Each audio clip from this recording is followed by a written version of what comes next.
are, in my opinion, you're a hero. I really think that.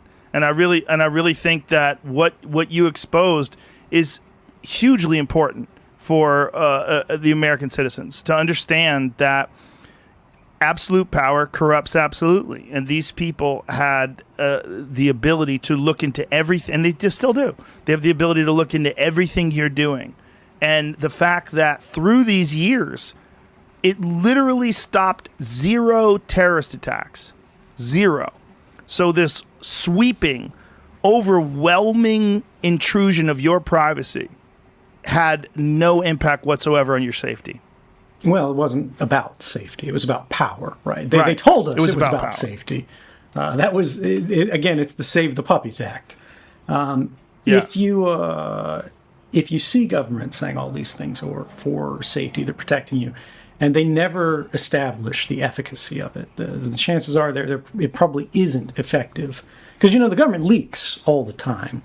If they say, we saved this person, we did that, whenever they're being criticized, they go on TV and they very seriously go, oh, that's classified and, we can't expose that. And you never hear of the successes we do because it's so important that they stay secret.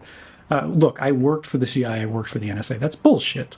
When they do something great, it's on the front page of the New York Times by the end of the day because they're fighting for budget, they're fighting for clout, they're fighting for authority, they're fighting for new laws constantly. And so there are no real accomplishments that are in the shadows that they just don't tell us about. I mean, very rarely. Think about when we got bin Laden, right? Obama's like, I want a press conference within the next 20 minutes. And again, this is not to bag on Obama. Any president would do this. That's just how it is. Of course, there are some secret successes, but it's about stuff that no one cares about. It's stuff that wouldn't win them political clout. It's like they gained an advantaged negotiating position on the price of shrimp and clove cigarettes, which was actually one of the stories that came out of some kind of classified disclosure that I think was from WikiLeaks. That kind of stuff, it actually does happen, right?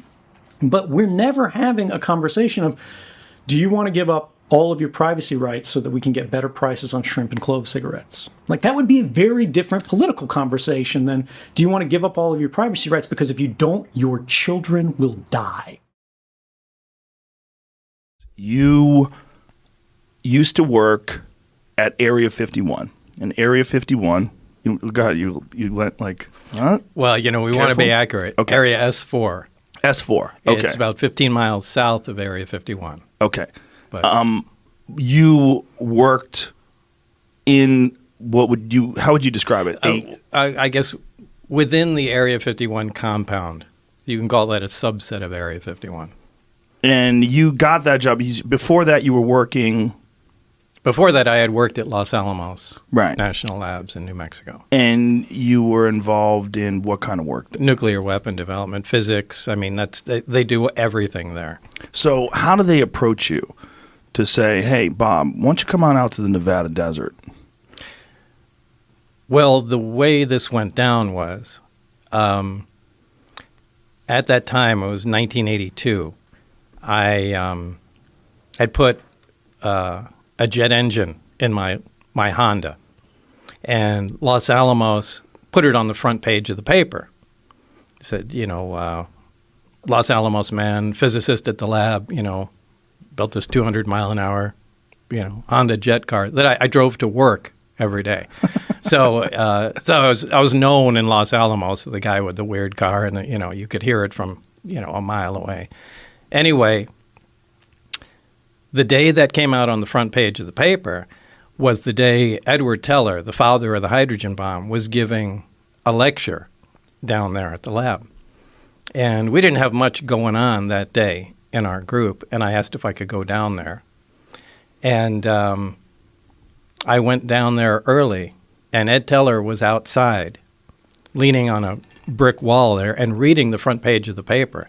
Now, this is a guy out of history, so I introduced myself. Hey, I'm the guy you're reading about there. And we talked for a little while, and it was cool. Fast forward to years later, I had moved out to Las Vegas and had, left Los Alamos and, went on to other things. And I wanted to get back into the scientific community. I left to start other businesses and that sort of thing. So I sent resumes out, and one of them went out to Ed Teller and referenced our meeting, back in the day. And anyway, he remembered me and gave me a reference, somebody to contact at EG&G. And that's pretty much how it started. So you get a phone call or a letter? Like, what do you get? Well, I got what did I get? I got a letter initially and went down for an interview probably a couple times. And it was down at EG&G Special Projects, which was at McCarran Airport at that time out in Las Vegas. And did they give you any sort of job description of what you were applying for? They said it was for I can't remember exactly what they did. This was a long time ago, but I think it was advanced propulsion or something like that. Something relatively generic. And they said it's in a remote area.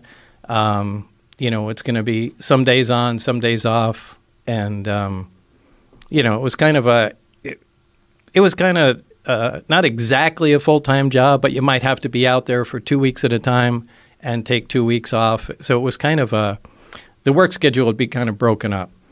And did this seem attractive to you, or did it seem weird? No, it really wasn't weird, because people that work at the test site, anybody that's familiar with the area up there, working at the nuclear test site or at the Tonopah test range north of there, that's typically how things go. So you had known about it from the scientific community? Because the Area 51 at that time was No, they didn't say anything classified. about Area 51. Okay, so they just said it was in a remote location, and you just know it was up at the test site. Right. So, but there was no mention of Area 51 at that time. So they've done hundreds of nuclear tests in Nevada. That whole area there's giant chunks of Nevada that people. Yeah, there's a big piece of Nevada, and it's split up into different areas. There's a nuclear test site. There's Area 51. There's the Tonopah test range north of that. There's little sub areas. There's areas where they test chemical weapons and things like that. So it's all broken up as a gigantic test area.